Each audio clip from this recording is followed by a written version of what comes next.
Bismillah ar-Rahman ar-Rahim. Engineer Mazen Al-Amran, Rotarians, ladies and gentlemen, good afternoon. I'm delighted to have this opportunity to address this prestigious Rotary International Conference. And I want to start by thanking Engineer Mazen Al-Amran, Governor of District 2452, for the invitation to share a few thoughts on conflict prevention and resolution. May I also express my personal appreciation for the important and outstanding humanitarian work of the Rotary movement around the world, which I have been privileged to witness firsthand here in Bahrain. These tireless efforts to help those in need and to provide a better world for future generations are themselves vital elements of preventing conflict. And this work has been given renewed importance by the impact of the COVID pandemic on the most vulnerable across the globe. Ladies and gentlemen, conflict prevention is one of the core functions of diplomacy and foreign policy. Indeed, it is often said that the outbreak of conflict represents a failure of diplomacy, and therefore one of the Kingdom of Bahrain's key foreign policy priorities has always been to create, consolidate, and sustain an environment which minimizes the chance of conflict. This is not a new development, but is deeply rooted in Bahrain's long history of dialogue and cooperation, and in the personal determination of His Majesty the King to promote understanding and mutual respect between faiths, nations, and peoples. Here in Bahrain, we see these principles and values put into practice every single day. But how do they translate to the international stage? What are the best strategies for conflict prevention and resolution? The first point I would make is that there is no quick fix and no single policy or measure to prevent conflict. Rather, it must always be a long-term and collaborative process, one which nurtures a mindset in which gradually trust can be built and understanding developed among all parties. In any dispute or disagreement, there will always be extremist elements pushing the situation towards violence for their own benefit. Our job as diplomats and peace builders is to ensure that those voices are not listened to and that the forces of moderation carry the day. Here in the Middle East, with its long history of division and mistrust, that means an ongoing series of small steps forward and building a convincing vision for all nations and peoples to buy into, with strong support from both inside and outside the region. In my view, that vision should be one of a peaceful, stable, prosperous Middle East, with all the benefits that brings from the security, economic, and human perspectives, and the real positive impacts it can make for the everyday lives of all parts of society. And this leads to my second point. the importance of networks in sustaining peace and averting conflict.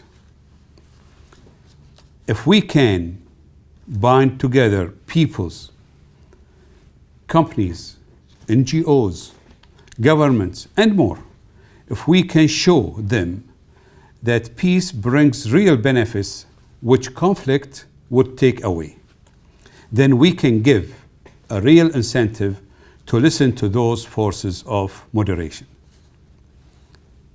We can provide a reason to stop and think before acting, to reflect on the best course of action, and to move towards dialogue to resolve the issues. And we already know what this can look like in practice.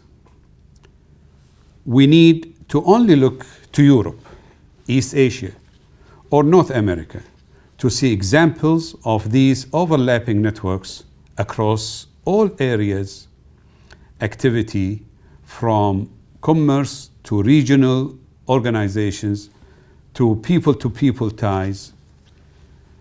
Europe, in my view, is particularly instructive given the devastation it experienced in the Second World War and the urgent need to build new structures to ensure that such conflict could not happen again. I do not suggest that the Middle East should simply copy or imitate these networks. Our development must always be organic, evolutionary, and based on the needs and reality of the region itself. But they can serve as a guide and inspiration for where we seek to travel and give tangible examples of how deepening interdependence can build lasting regional peace and prosperity. Ladies and gentlemen, turning back from theory to practice, I hope you can see how these considerations helped inform Bahrain's signature of the historic Abraham Accords last year and the steps that have been taken since.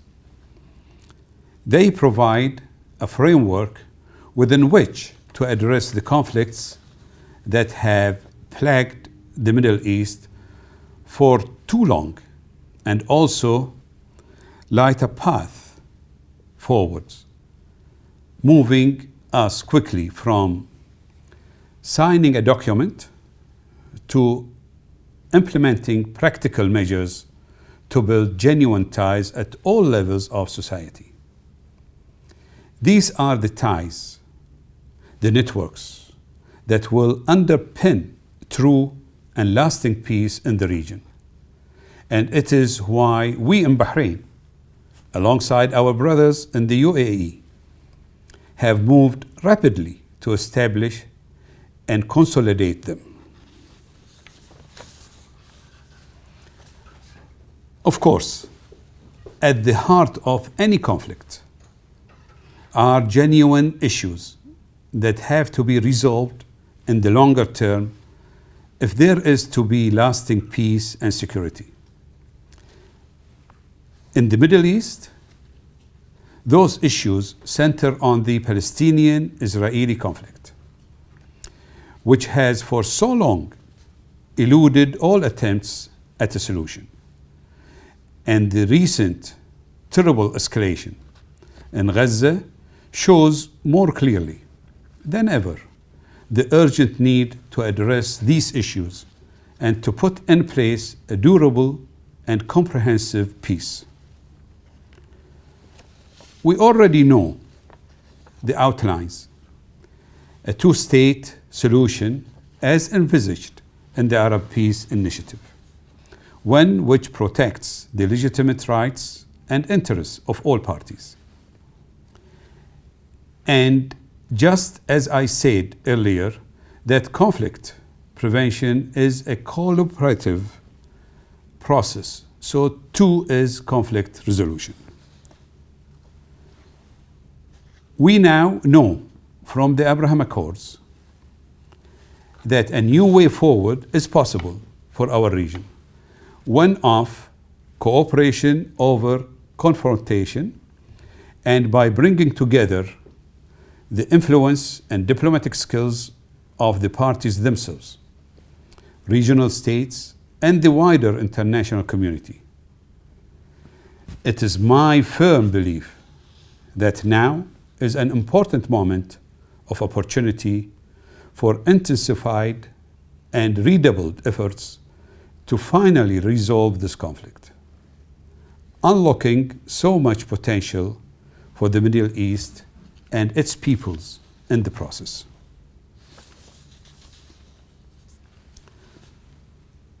Rotarians, ladies and gentlemen, thank you once again for this chance to share some perspectives on how best to prevent and resolve conflict. I hope this has given some insight into these approaches and how they might make a practical difference in our region. Thank you also for the work of hundreds of thousands of Rotarians around the world to build a safer, healthier, and more prosperous future for our planet and its peoples. I wish you all every success in your efforts. Thank you.